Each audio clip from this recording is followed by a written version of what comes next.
yes, there are people that join to do these scams voluntarily, but then once they're in the compounds, are actually faced with the same amount of torture and violence. And we can judge the exact estimate of people, but roughly we're looking in the high hundreds of thousands, if not even more, of people that are being forced to do these types of online scams. And it's not just the pig butchering romance scams. Human trafficking doesn't always take the form we first imagine. It can be found at almost any level of an organization's supply chain. What can compliance professionals do to assess human trafficking risk, and how can they leverage the resources of the organizations they work for to help root out this tragic problem? Gwen Hassan is here to help. This is Hidden Traffic. Hello and welcome to another episode of Hidden Traffic. I am your host, Gwen Hassan. Today I'm not only excited but honored to have with me Valentina Casulli, Head of Operations, and Abdus Salam. Both of them are from Humanity Research Consultancy. I love your title, Salam. It's like my favorite title I think I've ever heard. Survivor Empowerment Officer. What an awesome title. Welcome to the podcast, both of you. I'm happy to have you here. Thank you. Thank you for having us. Sure. So let's start out with just learning a little bit about yourself. What are your backgrounds? Where do you both live? How did you come to work for HRC? Firstly, thank you for having us on. I'm Valentina Casulli. I am British Italian. I was born and raised in the UK. Half my family's from Italy. Background-wise, I studied Chinese and French at the University of Leeds for my undergraduate. Chose Chinese on a whim, really, just because it's useful and something interesting. After that, I went straight into my master's at Sussex University in human rights.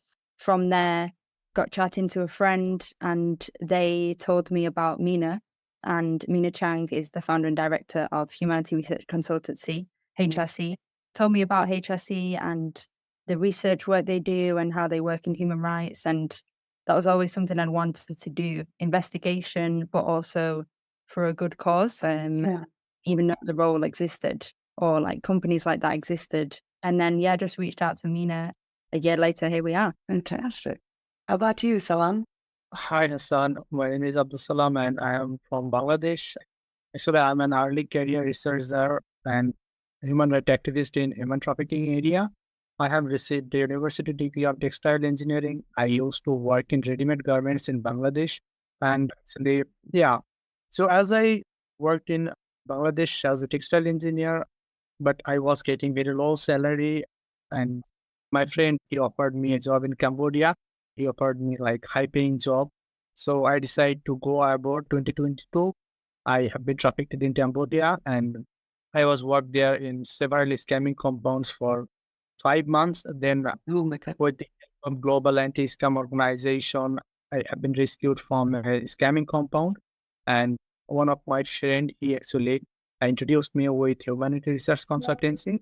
After that, I had some conversation with Mina and she helped me to get back home.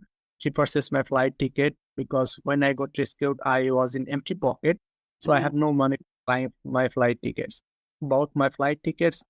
She helped me to get back my home. And after I get back my home, when I was struggling to getting job and recovery from my trauma, that time actually she offered me to working with her organization, Humanity Research Consultancy, as a survivor empowerment officer. And since November 2022, I was working with Humanity Research Consultancy as a survivor empowerment officer.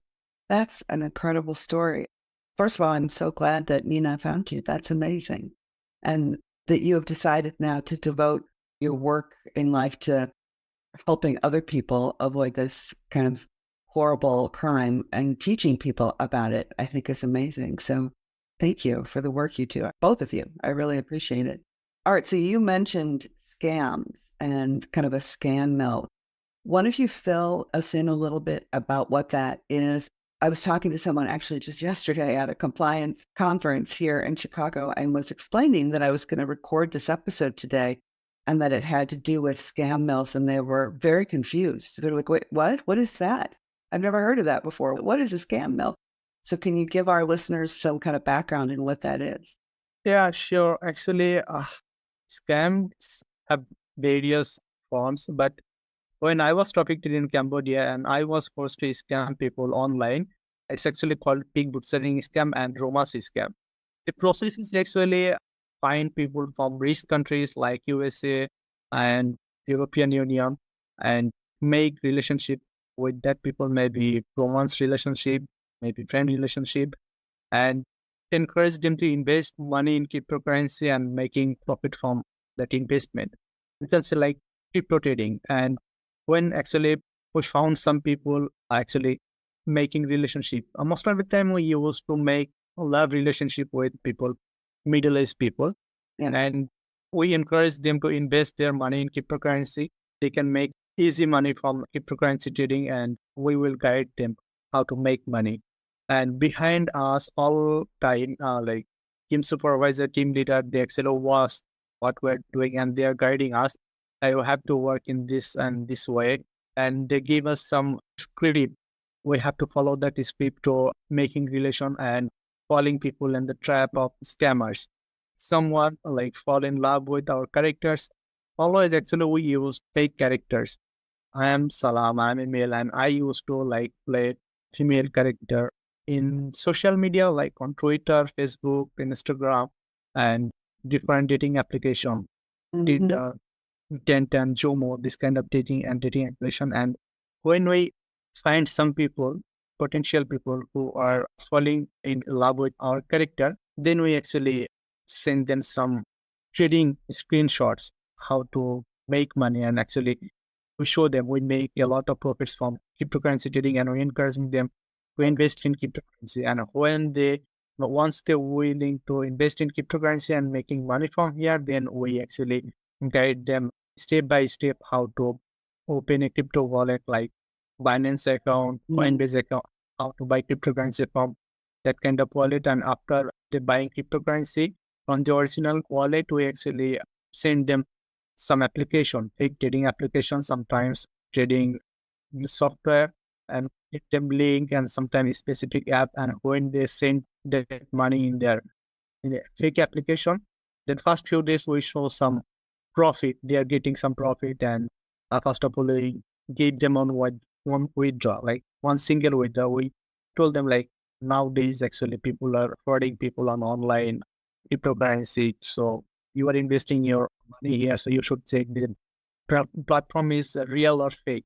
So you should try withdraw your money. And when they try to withdraw their money, we actually got notification and we gave them a withdraw. And when they successfully withdraw their money, we encouraging them to invest in like big capital, big amount of money in that trading platform. Because now that time we can told them, okay, this is the real trading application. You can withdraw your money, so you have proof. So now it's your time to make more and more money from here. So let's take big amount together.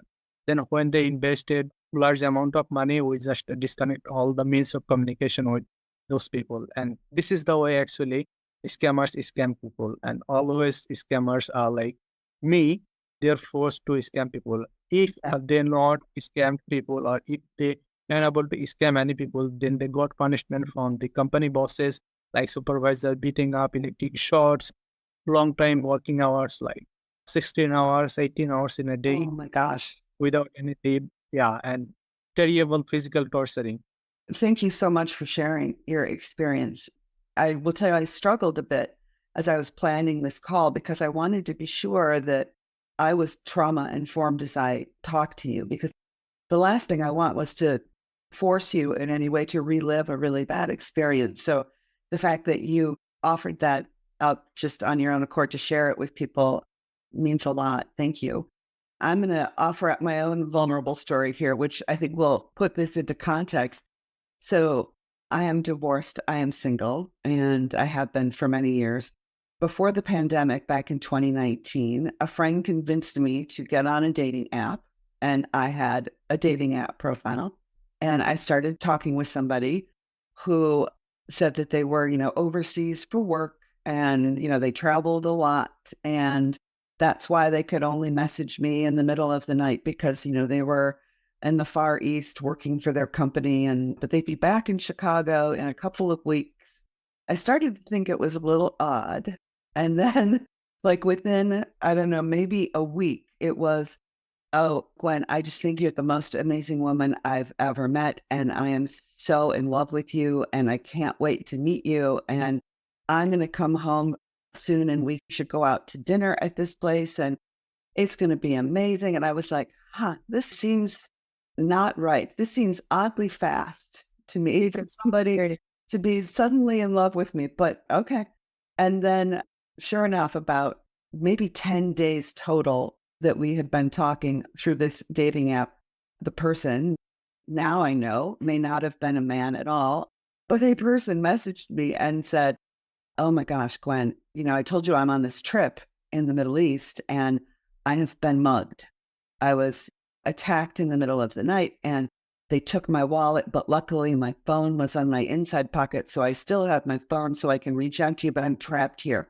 And they have my passport and they have all my money. Can you wire me some money so I can get home? I love you so much. And I was like, okay, this is clearly not an actual person who's interested in me. This is a scam. So I, of course, disconnected and I actually quit all of the apps and I've never been on any other dating app again.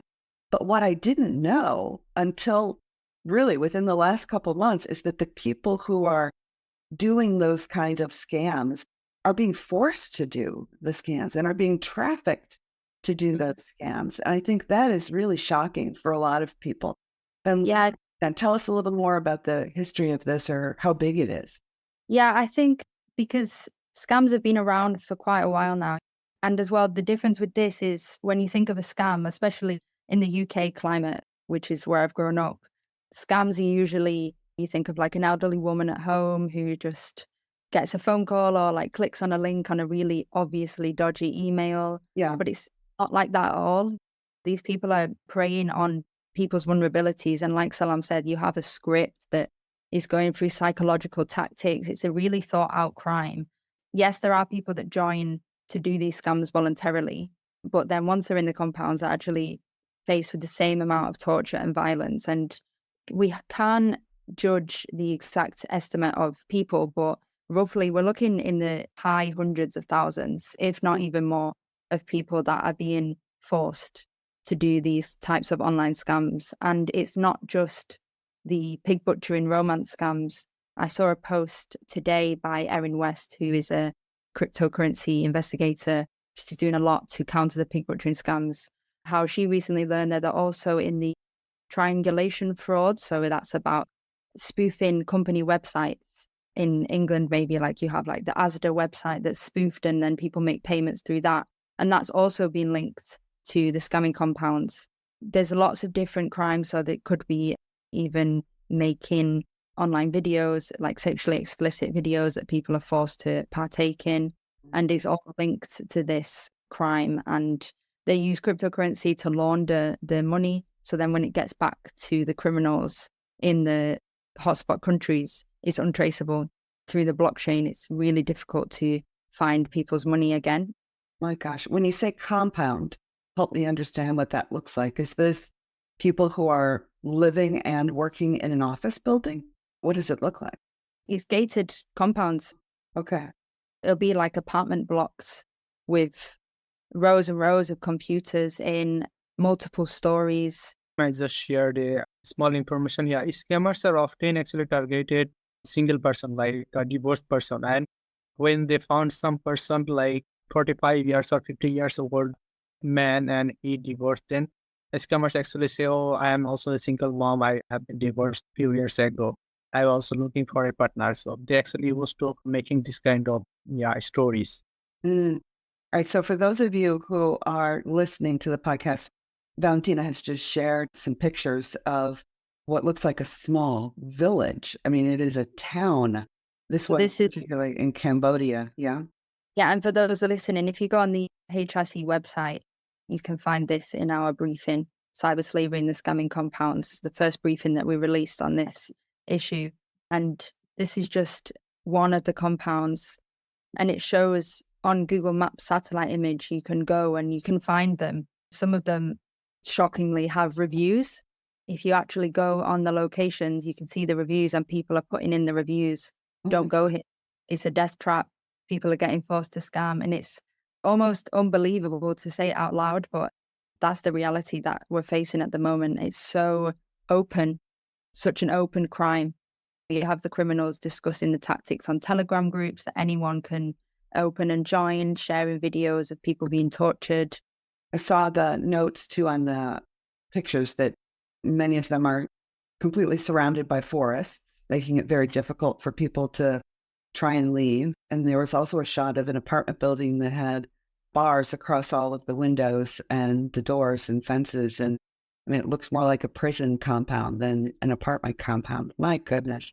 Yeah. I think there's a lot of people here in the United States, especially who are completely unaware that this is happening. So let's pivot for a minute and talk about what you're doing, the Humanity Research Consultancy. What is the methodology that you're using to try and fight these scam compounds, and who are your primary working groups that you work with? We work with decision makers in the government and the private sector and also NGOs. And we're a social enterprise. Our focus is to use and work with local consultants and local talent. So often in international development, you get these big name NGOs coming in, and they always bring international researchers, usually from the West, in to do a study in Cambodia, for example, or Vietnam. Okay. But someone who grew up in America, they don't know about the context in Cambodia. They've never lived there. They don't speak the language. You really need that local insight to be able to understand the situation beyond just collecting data, going for a day, interviewing some people and then leaving. So that's what we do at HRC. We use local insight to actually create sustainable, sensitive solutions that will work long-term to create systemic change. That's amazing. It sounds to me too like that use of local resources can help you understand the root cause of some of the issues, right? As to why people end up in these situations and how they're manipulated and taken advantage of to be in a compound like that. So you're one of the few organizations that I've seen so far that really focuses on survivor voices and survivor involvement, which I think is just amazing. Can you tell us a little bit about how your work, Salam, has touched other survivors and what your daily work is with HRC? Are you in kind of a counseling role? Are you in an advocacy role? Is it all of the above? What does a day at work look like for you at HRC? Yeah, actually, that's really rare and interesting, like involving survivors in a team. And in our team, we have two survivors. So one is new intern from Uganda, and there is I. So as you know, my title is Survivor Empowerment Officer. So actually, my role is empowering survivors by giving some counseling, and we actually work remote based. So we are not able to go survivors home like door to door, and we cannot actually empower them. But we have some connection with other organizations who are like working with survivors. Like I was here working with a survival organization called Anirban, and they are all working for trafficking survivors, and they have a very strong voice for survivors. So I actually do advocacy with that organization. Sometimes I also give them some consultancy on some specific issue and what are the importance to including survivors in team. There are a lot of people working in countering human trafficking program, but people actually can understand the vulnerability and the pain of survivors. But one survivor can feel another survivor's pain and vulnerability. And actually, when I started my working with Humanity Research Consultancy, I found 7 Bangladeshi survivors, young guy, they actually detained in scamming compound and Cambodian detention center. Then I work on them and we coordinate with our partner organization, like Windrock International and other local partner organization. Then we successfully help them to get back home safely.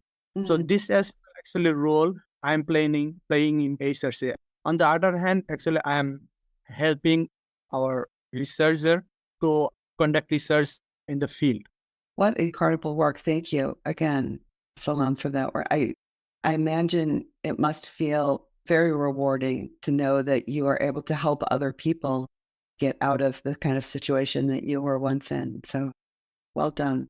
Tell me, last question then, about what you think companies can do. So there's a lot of listeners that are people like me, attorneys or compliance professionals that are working for a large corporation. Besides being aware in their personal lives of the fact that scams are often coming from a scam compound like this, what do you think companies can do? Is the best way to start kind of a risk assessment? Do you think there's advocacy that companies should be doing? Do you partner with companies at HRC? Tell me a little bit about that. Yes, recently we've worked heavily on the issue of the scamming compounds, but another area of expertise within HRC is the fishing supply chain, and predominantly the tuna fishing supply chain. So we've done a lot of work with various NGOs and organizations mapping the tuna supply chain. And that's something that companies need to be doing if they want to figure out where the modern slavery exists within their supply chains. Because as the world expands all the time and these supply chains are becoming more and more complex, and it's like you get one product, you don't know where it came from at the beginning. So we worked with a global cosmetic giant to create a mitigation and prevention plan of the issues of forced labor and human rights violations they had, and they'd found in their own supply chain through a third-party auditing. We're not an auditing consultancy. So with that process, we looked through the audit that they had already. Then we spoke with the suppliers, interviewed them, and with a lot of the suppliers being in Taiwan, that's where our language expertise comes in. Yes. And if it was, say, in Vietnam, and we don't have any Vietnamese nationals on the team right now, we would hire local consultants to do that. With an external company, that's what you need to be doing. You need to be hiring someone with the expertise on human rights, international human rights laws, the ILO, forced labor conventions, and really work with the suppliers to make them understand there's not a one-size-fits-all kind of solution to this. You can't just have a human rights guidebook and give it to all your suppliers because they think, well, everyone else takes away the passports of all their workers. Why is it an issue? Yeah, there might be fine in their local context. So that's why it's so important to actually understand what kind of situation are they working in? What are the factors that are pushing them to do this? Other root causes that are pushing them to input these inhumane working conditions. Thank you. So how can people learn more and get in touch with you? Or if they want help analyzing their risk, who do they talk to? Let us know how to get in touch with both of you. Yes, so you can just send either of us an email. My email is valentina.c@humanity-consultancy.com, or you can go on our website and there's a consultancy booking page on our website. So the website is humanity-consultancy.com. And we are on LinkedIn, YouTube, and Facebook as well. Lots of ways to reach you. Thank you both so much. I really appreciate your time and, Salam, your candor and willingness to tell your story. I hope that many people will reach out to learn more about Humanity Research Consultancy. Thank you both. I really appreciate it. Thank you very much, Gwen. Thank you, Hassan.